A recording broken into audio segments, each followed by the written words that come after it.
Hello everyone, I am Rishabh Dubey and you are watching Guidement. तो दोस्तों, पिछले लेक्चर में हम लोगों ने लाइट के रिफ्रैक्शन वाले पार्ट पे डिस्कशन स्टार्ट कर दिया था।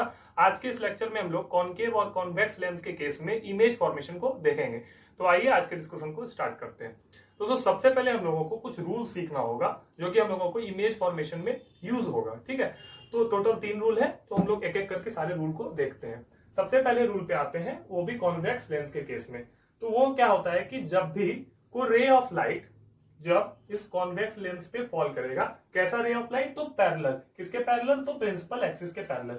यानी कुछ इस तरह का रे ऑफ लाइट आके जब इस कॉन्वेक्स लेंस पे फॉल करेगा तो वो हमेशा फोकस से ही होके पास करेगा। इसके कहने का मतलब ये है कि वो कुछ इस तरह से फोकस से होके चला जाएगा। ये कॉन्वेक्स लेंस के केस में था। और कॉनकेव लेंस में क्या होगा, जब भी कोई रे ऑफ लाइट जो कि पैरेलल है प्रिंसिपल एक्सिस के, इस कॉनकेव लेंस पे आके फॉल करेगा तो वो फोकस से डाइवर्ज कर जाएगा। यानी इस फोकस से वो डाइवर्ज कर जाएगा। तो ये कॉनकेव लेंस के केस में था। दोनों में अलग अलग बात है।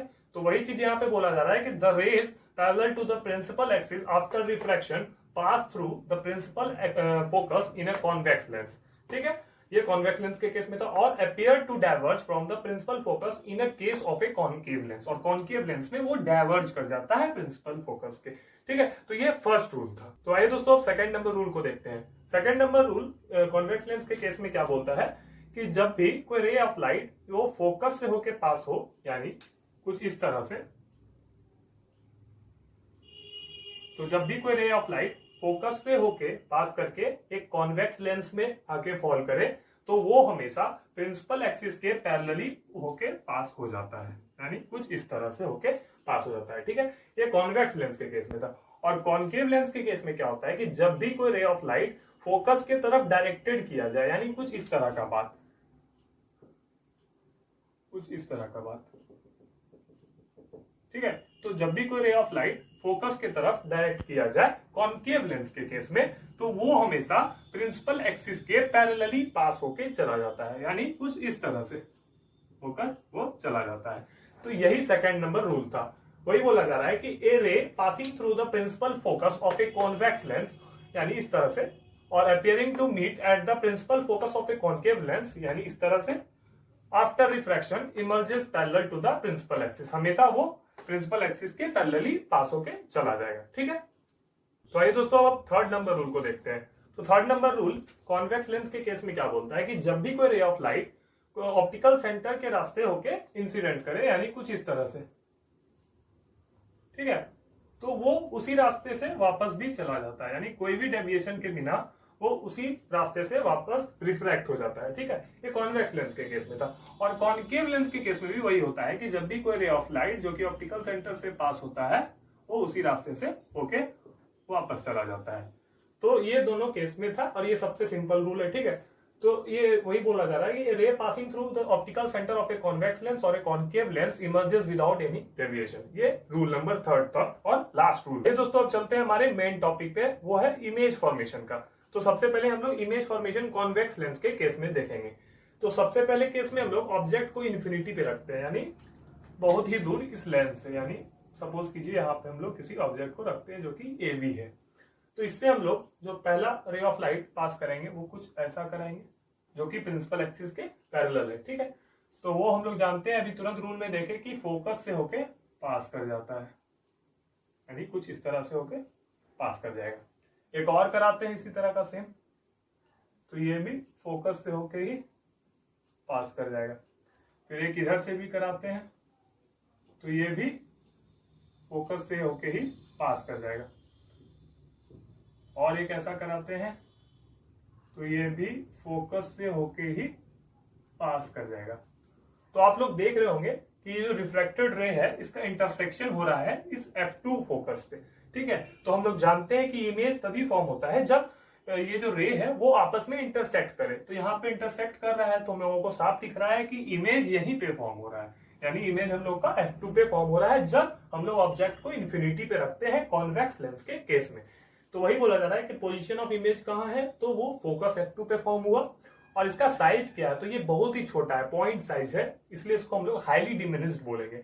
तो size of image highly diminished हो गया।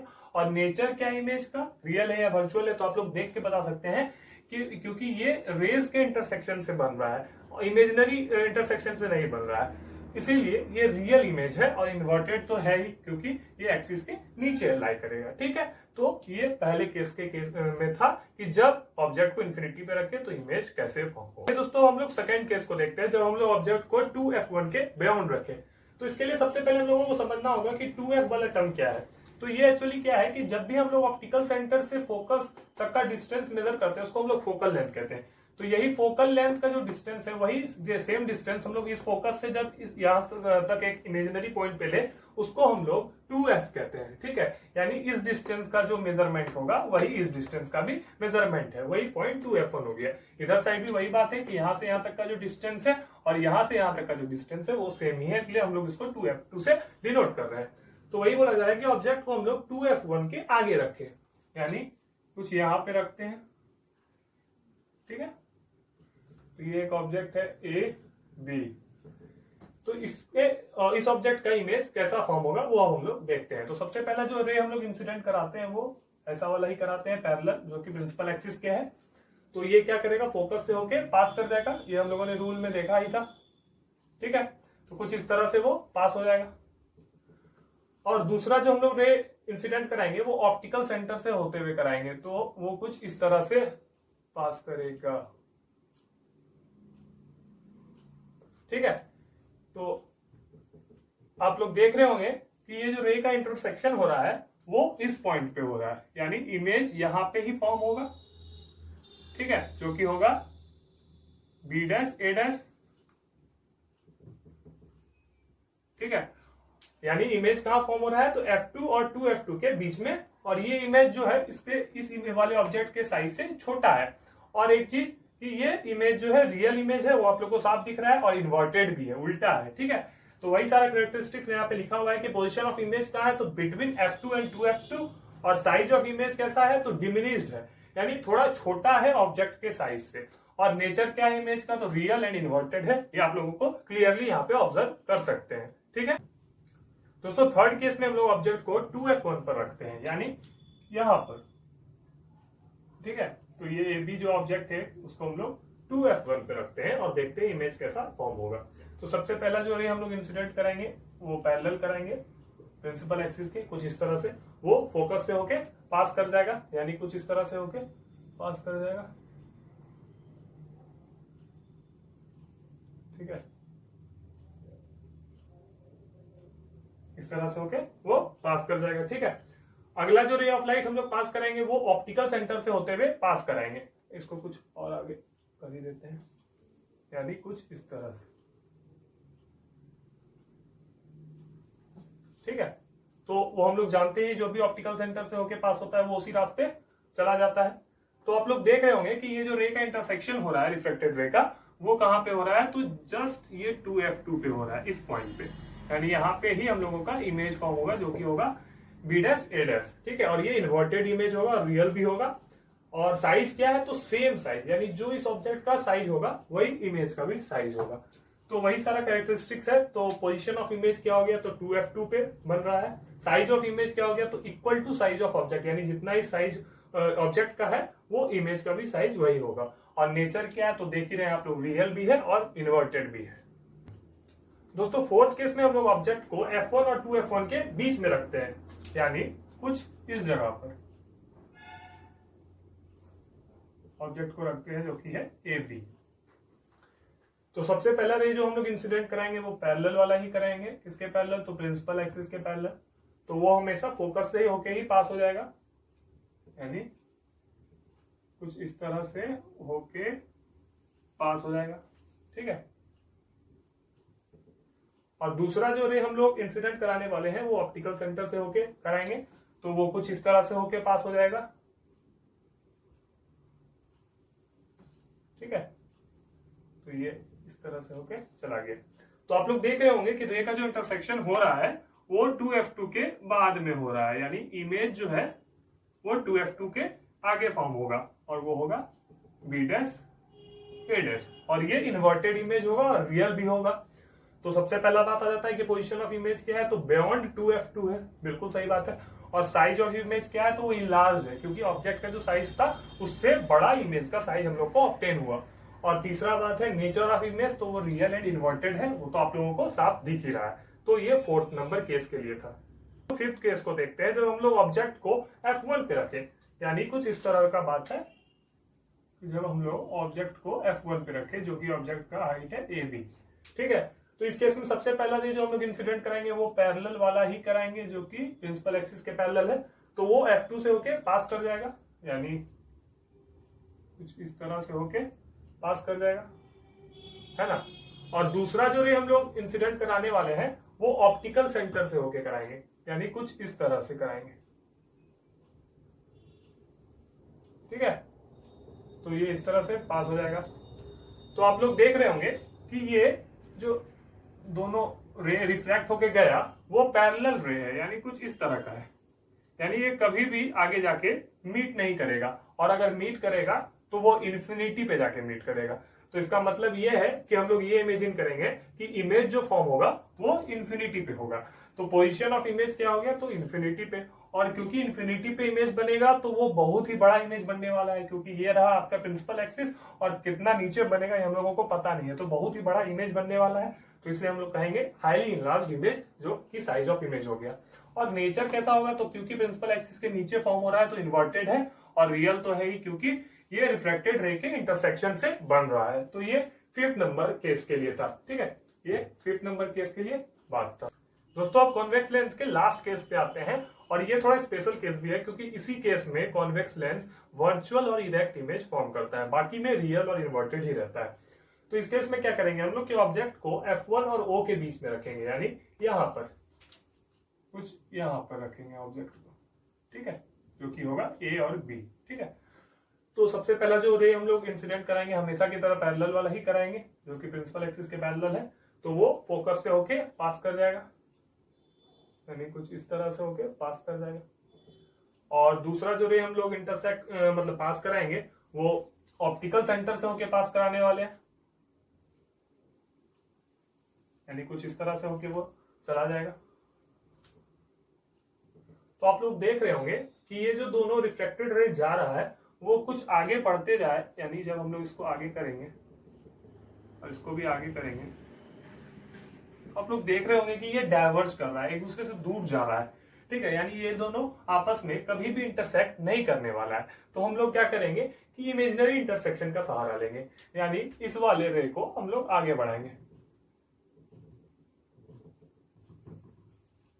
तो जब हम लोग इस दोनों का इमेजिनरी इंटरसेक्शन करेंगे तो वो कुछ यहां पर जाके इमेज फॉर्म होगा, जो कि हो जाएगा A' और B'। तो आप लोग ये देख रहे होंगे कि इमेज जो है वो 2F1 के आगे फॉर्म हो रहा है, और ये साइज जो इमेज का वो इनलार्ज है इस ऑब्जेक्ट के साइज से। और तीसरी बात कि ये वर्चुअल इमेज है, क्योंकि इमेजिनरी इंटरसेक्शन ऑफ रेस के फॉर्म हो रहा है, और ये इरेक्ट भी है, ये आप लोग को दिख ही रहा होगा, ठीक है। तो सबसे पहला पोजीशन ऑफ इमेज क्या हो गया, तो बियॉन्ड 2F1। और दूसरी बात आती है साइज ऑफ इमेज, तो वो हो गया इनलार्ज, बड़ा हो गया। और नेचर ऑफ इमेज क्या है, तो वर्चुअल एंड इरेक्ट। ये स्पेशल केस है, सिर्फ इसी केस में कॉन्वेक्स लेंस वर्चुअल और इरेक्ट इमेज देता है, बाकी केसेस में रियल और इन्वर्टेड इमेज ही ऑब्टेन होता है हम लोगों को। आप लोग देखे ही थे पांचों केसेस में, ठीक है। तो ये कॉन्वेक्स लेंस के केस में लास्ट केस था।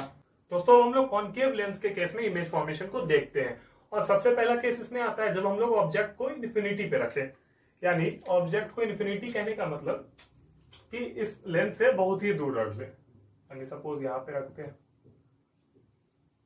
तो सबसे पहला जो रे हम लोग इंसिडेंट कराते हैं वो पैरेलल वाला कराते हैं, किसके पैरेलल, तो प्रिंसिपल एक्सिस के, यानी कुछ इस तरह का बात। तो वो फोकस से डाइवर्ज कर जाता है, यानी फोकस की तरफ आना चाहिए था लेकिन फोकस से दूर चला जाता है, इस तरह का बात है। और दूसरा जो रे हम लोग कराएंगे वो फिर से इसी तरह का कराएंगे, जो पैरेलल हो प्रिंसिपल एक्सिस का, तो वो भी फोकस से डाइवर्ज कर जाता है, यानी दूर चला जाता है, यानी कुछ इस तरह का बात। तो आप लोग देख रहे होंगे कि ये जो रिफ्लेक्टेड रे है वो आपस में कभी भी इंटरसेक्ट नहीं करने वाला है। तो हम लोग इमेजिनरी इंटरसेक्शन ले लिए, और इमेज जो है वो एक पॉइंट पे फॉर्म हुआ, जो कि F1 है, फोकस F1, ठीक है। और ये जो इमेज का साइज है वो बहुत ही छोटा है इस ऑब्जेक्ट के साइज के रेस्पेक्ट में, जो कि पॉइंट साइज भी हम लोग कह सकते हैं। और नेचर क्या हो गया, तो वर्चुअल और इरेक्ट, यानी ये इमेजिनरी इंटरसेक्शन से फॉर्म हो रहा है इसलिए वर्चुअल इमेज है, और इरेक्ट इसलिए क्योंकि ये सीधा है। तो पोजीशन ऑफ इमेज क्या हो गया, तो वो फोकस F1 पे फॉर्म होगा। साइज ऑफ इमेज क्या हो गया, तो हाईली डिमिनिश्ड है, वो आप लोग देख ही रहे हैं। और नेचर क्या है इमेज का, तो वर्चुअल है और इरेक्ट भी है। ये पूरा बात आप लोगों को आसानी से क्लियर हो गया होगा, क्योंकि रूल हम लोगों ने देखा ही था कॉनकेव लेंस के केस में इमेज फॉर्मेशन का। दोस्तों कॉनकेव लेंस के सेकंड और लास्ट नंबर केस को देखते हैं। तो इस केस में हम लोग ऑब्जेक्ट को इन्फिनिटी और ऑप्टिकल सेंटर के बीच में कहीं भी रख सकते हैं, यानी इन्फिनिटी इधर हो गया और ऑप्टिकल सेंटर यहाँ हो गया, तो कहीं भी रख सकते हैं। तो सपोज हम लोग यहीं पर रख लेते हैं, 2F और F1 और F1 के बीच में कहीं पर रख लेते हैं, यहाँ पर सपोज कर लीजिए, ठीक है। तो सबसे पहला जो रे हम लोग इंसिडेंट करेंगे वो पैरेलल वाला ही कराएंगे। तो वो कुछ इस तरह से क्या करेगा, तो वो फोकस से डाइवर्ज कर जाएगा, यानी इस तरह से दूर चला जाएगा। और दूसरा जो रे हम लोग पास कराने वाले हैं वो ऑप्टिकल सेंटर के थ्रू पास कराएंगे, यानी कुछ इस तरह से, ठीक है। तो वो इसी रास्ते वापस चला जाएगा। तो आप लोग देख रहे होंगे ये जो रिफ्लेक्टेड रे है वो फिर से कहीं भी इंटरसेक्ट नहीं करने वाला है। तो हम लोगों को इमेजिनरी इंटरसेक्शन का सहारा लेना होगा, यानी ये वाला जो इमेजिनरी इंटरसेक्शन है। तो इससे आप लोग देख रहे होंगे कि इमेज जो है वो यहाँ पर फॉर्म हो रहा है इस ऑब्जेक्ट का, यानी ऑब्जेक्ट का जो साइज AB था यहाँ पे A' B' फॉर्म हो रहा है। तो इमेज कहाँ पे फॉर्म हो रहा है, तो F1 और ऑप्टिकल सेंटर के बीच में। तो वही बोला जा रहा है पोजीशन ऑफ इमेज क्या हो गया, तो F1 और O के बिटवीन में, ठीक है। और साइज ऑफ इमेज क्या है, तो डिमिनिश्ड है, यानी ऑब्जेक्ट का जो साइज था उससे इमेज का साइज छोटा है। और नेचर क्या है, तो आप लोग देख ही रहे हैं कि इमेजिनरी इंटरसेक्शन से फॉर्म हो रहा है रे का। तो ये वर्चुअल इमेज है और इरेक्ट भी है, क्योंकि सीधा इमेज है। AB ऑब्जेक्ट था तो इमेज भी जो बना A' B' बना, हालांकि छोटा है, ये अलग बात है। तो ये लास्ट केस था कॉनकेव लेंस के केस में इमेज फॉर्मेशन का। दोस्तों नेक्स्ट टॉपिक है sign convention for spherical lenses. ये चीज हम लोगों ने मिरर के केस में भी पढ़ा था कि कॉनकेव और कॉन्वेक्स मिरर के केस में साइन कन्वेंशन क्या होता है। तो ये सिमिलर ही है, एकदम उसी की तरह है, कुछ भी चेंज नहीं है इसमें। तो सबसे पहला बात क्या है कि all distances are measured from optical centre. वहां पे पोल से मेजर करते थे, यहाँ पे ऑप्टिकल सेंटर से मेजर करते हैं। यानी कोई भी डिस्टेंस है, जैसे ऑब्जेक्ट डिस्टेंस ही है, तो ये जो ऑब्जेक्ट है यहाँ पर इसका डिस्टेंस हम लोग कैसे मेजर करेंगे, तो हमेशा वो हम लोग ऑप्टिकल सेंटर से मेजर करेंगे, यानी इस डायरेक्शन से इस डायरेक्शन जाकर हम लोग डिस्टेंस मेजर करेंगे। और मान लीजिए 10 सेंटीमीटर पे, तो हम लोग बोलेंगे ऑप्टिकल सेंटर से 10 सेंटीमीटर के डिस्टेंस पे ऑब्जेक्ट AB रखा हुआ है, ठीक है। तो ये पहला रूल था। दूसरा क्या है कि the distance measured in the direction of incident light is taken as positive and vice versa. तो ये तो वही रूल है जो हम लोग मिरर के केस में पढ़े थे। वो क्या है कि देखिए, जैसे AB जो है ये ऑब्जेक्ट है, तो हम लोगों को ऑब्जेक्ट डिस्टेंस मेजर करना है, यानी U को मेजर करना है, ठीक है। तो इसके लिए हम लोग क्या करेंगे, तो सबसे पहले हम लोग इंसिडेंट रे का डायरेक्शन देखेंगे। तो इंसिडेंट रे का डायरेक्शन ये है ना।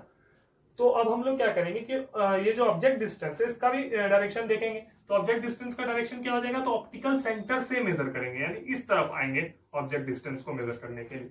तो सेकेंड लॉ क्या बोल रहा है साइन कन्वेंशन का, कि जब भी ये दोनों अपोजिट हो डायरेक्शन, यानी इंसिडेंट लाइट का डायरेक्शन ऐसा है और ऑब्जेक्ट डिस्टेंस का डायरेक्शन ऐसा है, तो ये अपोजिट है, तो इस केस में ऑब्जेक्ट डिस्टेंस निगेटिव आएगा, यानी माइनस से डिनोट करेंगे हम लोग ऑब्जेक्ट डिस्टेंस को। और इमेज डिस्टेंस जब हम लोग मेजर करेंगे, तो इमेज यहाँ पे फॉर्म हो रहा है, तो हम लोग क्या करेंगे, ऑप्टिकल सेंटर से इसका डिस्टेंस मेजर करेंगे, यानी इस तरफ जाएंगे इमेज मेजरमेंट करने के लिए, इमेज डिस्टेंस मेजरमेंट करने के लिए। तो इंसिडेंट लाइट का डायरेक्शन इस तरफ है और हम लोग इमेज मेजरमेंट का डायरेक्शन करने के लिए भी इधर जा रहे हैं, ठीक है। तो हम लोग देख रहे हैं कि ये दोनों सेम डायरेक्शन है, इसीलिए इमेज का जो डिस्टेंस है उसको हम लोग प्लस से डिनोट करेंगे, यानी प्लस V लिख देंगे, ठीक है। तो यही सेकंड वाला रूल कह रहा था। थर्ड क्या है, the height above the principal axis is taken as positive and vice versa. बहुत सिंपल है, ये प्रिंसिपल एक्सिस है तो इसके ऊपर का जो ऑब्जेक्ट का हाइट है उसको हम लोग हमेशा पॉजिटिव कंसीडर करेंगे, यानी यहाँ पे ऑब्जेक्ट का जो हाइट है, सपोज हम लोग उसको HO से डिनोट कर रहे हैं, तो वो हम लोग प्लस HO लिखेंगे। लेकिन इमेज जो बन रहा है वो प्रिंसिपल एक्सिस के नीचे बन रहा है, तो जब भी कोई ऑब्जेक्ट का इमेज नीचे बन रहा हो तो उसको हम लोग निगेटिव से डिनोट करेंगे, यानी हम लोग सपोज HI से डिनोट करते हैं इमेज के हाइट को, तो उसको हम लोग -HI लिखेंगे, ठीक है। तो ये थर्ड नंबर रूल था। एक जो छोटा सा बात इसमें बताने लायक है वो ये है कि फोकल लेंथ जो है हमेशा पॉजिटिव होता है कॉन्वेक्स लेंस के केस में, साइन कन्वेंशन के अकॉर्डिंग। ऐसा इसीलिए क्योंकि जब हम लोग इस कॉन्वेक्स लेंस को देखेंगे तो हम लोग जो फोकल लेंथ का जो मेजरमेंट करेंगे वो ऐसे करेंगे, क्योंकि ये जो हम लोग जानते हैं ऑप्टिकल सेंटर ऑफ फोकस का जो डिस्टेंस होता है इसी को फोकल लेंथ कहते हैं।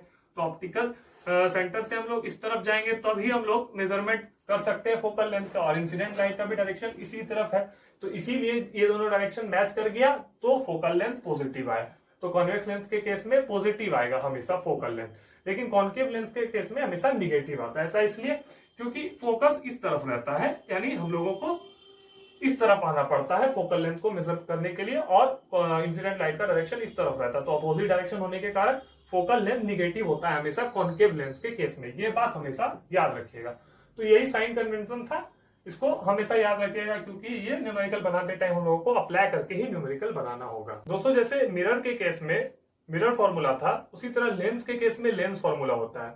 ये भी जस्ट वही चीज है कि इमेज डिस्टेंस, ऑब्जेक्ट डिस्टेंस और फोकल लेंथ के बीच में एक रिलेशनशिप है, उसी को हम लोग लेंस फॉर्मूला कहते हैं। और वो कुछ इस तरह का दिखता है कि 1/v - 1/u = 1/f। और मिरर फॉर्मूला आप लोग याद करेंगे तो वो जस्ट यही था, बस यहाँ पे साइन चेंज था, वो प्लस था, 1/v + 1/u = 1/f। ठीक है, तो इस चीज को याद रखिएगा। तो वही बोला जा रहा है, object distance u, image distance v and focal length f of a spherical lens are related as this. ठीक है, और यही चीज लेंस फॉर्मूला है, इस पे हम लोग न्यूमेरिकल बनाएंगे, और इसमें v, u और f का जो वैल्यू पुट करेंगे हम लोग वो साइन कन्वेंशन का ध्यान रखते हुए पुट करेंगे। जब न्यूमेरिकल बनाएंगे तो ये चीज को हम लोग वहां पे देखेंगे। दोस्तों अगला जो टॉपिक है वो है मैग्निफिकेशन का।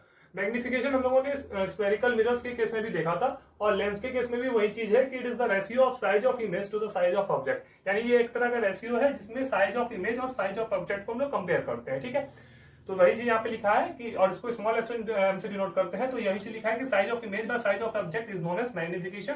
साइज ऑफ इमेज को हम लोग HI से डिनोट कर रहे हैं और साइज ऑफ ऑब्जेक्ट को हम लोग HO से डिनोट कर रहे हैं, तो HI/HO = M हो गया। मैग्निफिकेशन निगेटिव होता है रियल और इन्वर्टेड इमेजेस के लिए। ऐसा इसलिए है क्योंकि देखिए, तो जब भी ऑब्जेक्ट का रियल और इन्वर्टेड इमेज फॉर्म होता है वो, तो वो कुछ ऐसा दिखता है। तो हम लोग ये कह सकते हैं कि ये जो ऑब्जेक्ट का साइज है यानी हाइट है वो HO से डिनोट कर रहे हैं, और इसको हम लोग HI से डिनोट कर रहे हैं इमेज को। तो आप लोग देख रहे होंगे कि प्रिंसिपल एक्सिस के कोई भी चीज जो ऊपर होता है उसको हम लोग पॉजिटिव से डिनोट करते हैं, यानी HO को हम लोग पॉजिटिव लिखते हैं, और प्रिंसिपल एक्सिस के नीचे जो भी चीज होता है उसको हम लोग निगेटिव से डिनोट करते हैं। तो क्योंकि ये एक रेशियो है मैग्निफिकेशन, तो M जो है वो रियल और इन्वर्टेड इमेज के केस में HI/HO होगा। तो HI क्या है, तो माइनस HI/HO। तो रियल इमेजेस के केसेस में आप लोग देख रहे होंगे कि ये निगेटिव रिजल्ट आ रहा है, इसी कारण से मैग्निफिकेशन निगेटिव है। लेकिन वर्चुअल और इरेक्ट इमेज के केस में क्या होता है कि इमेज जो है वो कुछ ऐसा फॉर्म होता है। ठीक है, तो ये इमेज फॉर्म हुआ, तो आप लोग देख रहे होंगे कि ये भी प्रिंसिपल एक्सिस के ऊपर है, तो ये प्लस ही होगा, तो दोनों प्लस है, तो इस कारण से M जो इस केस में निकलेगा वो प्लस HI/HO निकलेगा। तो ये जो ओवरऑल रिजल्ट है वो पॉजिटिव ही है। तो इसी कारण से मैग्निफिकेशन वर्चुअल इमेज के केस में पॉजिटिव आता है। ठीक है, तो ये मैग्निफिकेशन के बारे में डिस्कशन था। दोस्तों आज के लास्ट टॉपिक पे आते हैं, और ये लाइट चैप्टर का भी लास्ट टॉपिक है, वो है पावर ऑफ ए लेंस। तो पावर ऑफ ए लेंस क्या है कि ये रेसिप्रोकल है फोकल लेंथ का। ठीक है, कहने का मतलब कि power of a lens is the reciprocal of the focal length, यानी कुछ इस तरह का बात। 1/f हम लोग जब कर देंगे तो वो पावर दे देगा, यानी फोकल लेंथ का रेसिप्रोकल। और इसका SI यूनिट डायोप्टर है, जिसको हम लोग कैपिटल D से भी डिनोट करते हैं। ठीक है, और power of a convex lens is positive and that of concave lens is negative. इस चीज को हम लोग इस तरह से समझ सकते हैं, क्योंकि फोकल लेंथ कॉन्वेक्स लेंस के केस में हमेशा पॉजिटिव होता है, तो पावर भी कॉन्वेक्स लेंस के केस में पॉजिटिव आएगा। क्यों? क्योंकि 1/पॉजिटिव जब हम लोग करेंगे तो वो रिजल्ट पॉजिटिव ही आएगा। और कॉन्केव लेंस के केस में फोकल लेंथ हमेशा निगेटिव होता है, तो जब हम लोग 1/नेगेटिव करेंगे किसी भी चीज का तो वो रिजल्ट निगेटिव ही आएगा, इसीलिए पावर निगेटिव आता है कॉन्केव लेंस के केस में। और लास्ट बात, थोड़ा इंपॉर्टेंट बात है, इसको समझिएगा, ये कॉम्बिनेशन ऑफ लेंस है। वो क्या बोलता है कि if 2 or more thin lens are kept in contact, then power of the combination of lens is P = P1 + P2 + ... up to Pn। ठीक है, इसका कहने का मतलब यह है कि जब हम लोग 2 से ज्यादा, ठीक है, लेंस को ज्वाइन करते हैं, कहने का मतलब बहुत सारे लेंस को हम लोग ज्वाइन करते हैं, यानी कुछ इस तरह का बहुत सारे लेंस को ज्वाइन करते हैं, तो इस ज्वाइनिंग के कारण जो है जो पावर निकल के आएगा ओवरऑल, वो क्या होगा कि इसके कारण जो पावर है, मान लीजिए इस लेंस का पावर P1 है, इस लेंस का पावर P2 है, इस लेंस का पावर P3 है, इस लेंस का पावर P4 है। यानी जब हम लोग ये चारों लेंस का पावर का अलजेब्रिक सम कर ले तब हम लोगों को जो रिजल्ट आएगा वही रिजल्टेंट पावर हो जाएगा ये चारों कॉम्बिनेशन का। ठीक है, यानी P1 plus P2 plus P3 plus P4 करेंगे तो जो रिजल्ट आएगा वही रिजल्टेंट पावर हो जाएगा। ठीक है, इसका एक प्रैक्टिकल एग्जांपल ये है कि जब भी हम लोगों को अपने आंखों में कुछ तकलीफ होता है तो हम लोग आई स्पेशलिस्ट डॉक्टर के पास जाते हैं। तो हम लोग जब जाते हैं तो वहां पे आप लोग देखते होंगे कि डॉक्टर जो हम लोग को एक फ्रेम प्रोवाइड करता है और उसमें वो क्या करता है कि तरह तरह का लेंस जो है वो डालकर हम लोगों को देखने को बोलता है कि देखिए किसमें आपका विजिबिलिटी पूरा अच्छा है। ठीक है, तो वो इसलिए ऐसा करता है क्योंकि वो क्या करता है कि धीरे धीरे लेंस का अमाउंट बढ़ाते जाता है। तो जो अमाउंट आप लोगों को सुटेबल हो जाए, ठीक है, आप लोगों के आंख के लिए सुटेबल हो जाए, वहीं पे वो रुक जाता है। जैसे सपोज प्लस 2.5 डायोप्टर पावर पे आपको अच्छा दिख रहा था। ठीक है, तो यही आपका लेंस का पावर हो गया। और ये पॉजिटिव साइन क्या बता रहा है कि आपको जो लेंस दिया गया वो कॉन्वेक्स लेंस दिया गया। लेकिन किसी को -2.0 डायोप्टर का लेंस दिया गया और उसको अच्छा दिख रहा था इससे। तो इसका कहने का मतलब उसको कॉनकेव लेंस दिया गया। क्यों? क्योंकि आगे में निगेटिव साइन है। ठीक है, तो इसी चीज से हम लोगों को पता चल जाता है कि हम लोग का लेंस कैसा है जो हम लोगों के चश्मे में लगा हुआ है। ठीक है, तो ये एक प्रैक्टिकल एग्जांपल था कॉम्बिनेशन ऑफ लेंस का। और भी बहुत एग्जांपल है, जैसे कैमरा में भी बहुत सारे लेंस को यूज करते हैं, एक लेंस से काम नहीं चलता है, कॉम्बिनेशन ऑफ लेंस करते हैं और तब जो रिजल्टेंट पावर आता है वो बढ़ के आता है। इससे हम लोगों को ज्यादा अच्छा इमेज का क्वालिटी मिलता है। तो ये पावर के बारे में बात था हम लोगों का। तो ठीक है दोस्तों, आज के लेक्चर को यहीं पे करते हैं। उम्मीद करता हूँ आप लोगों को लेक्चर पसंद आया होगा। तो वीडियो को लाइक और शेयर जरूर करें और चैनल पर नए हो तो सब्सक्राइब भी करें। और ये लास्ट डिस्कशन था थ्योरेटिकल पार्ट पे लाइट चैप्टर का। अगले लेक्चर में हम लोग लाइट चैप्टर पे न्यूमेरिकल्स को प्रैक्टिस करेंगे। तो होती है मुलाकात आप सबसे अगले लेक्चर में। तब तक के लिए आप सभी का हृदय की गहराइयों से धन्यवाद।